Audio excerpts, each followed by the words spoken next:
திருவள்ளூரில் வாடிக்கையாளர்கள் ஜிஎஸ்டி வரிக்காக அனுப்பிய ரூபாய் 4.25 கோடி பணத்தை செலுத்தாமல் மோசடி செய்த வழக்கில் பெண் கைது செய்யப்பட்டுள்ளார்.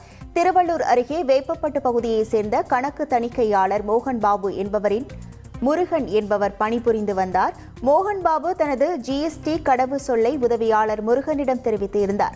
இதனை பயன்படுத்தி வாடிக்கையாளர்கள் ஜிஎஸ்டி வரி கட்டுவதற்காக அனுப்பிய ரூபாய் 4.25 கோடி பணத்தை கட்டாமல் முருகன் மோசடி செய்துள்ளார். அந்த பணத்தை முருகன் தனது மனைவி சீதா மலர்மதி வங்கிக் கணக்குக்கு அனுப்பி ஏமாற்றியுள்ளார். சில வாடிக்கையாளர்களுக்கு ஜிஎஸ்டி வரி அலுவலகத்திலிருந்து சோதனை வந்ததை அடுத்து அவர்கள் மோகன் பாபுவிடம் விசாரணை நடத்தினர். அவர் அளித்த புகாரின் பேரில் முருகன் ஏற்கனவே கைது செய்யப்பட்டு சிறையில் அடைக்கப்பட்டார். இந்த வழக்கில் தொடர்புடைய முருகனின் மனைவியையும் போலீசார் கைது செய்து புழல் சிறையில் அடைத்தனர். கைது செய்யப்பட்ட சீதா மலர்மதி அரியலூர் அரசு மருத்துவமனையில் செவிலியராக பணியாற்றி வருகிறார் என்பது குறிப்பிடத்தக்கது.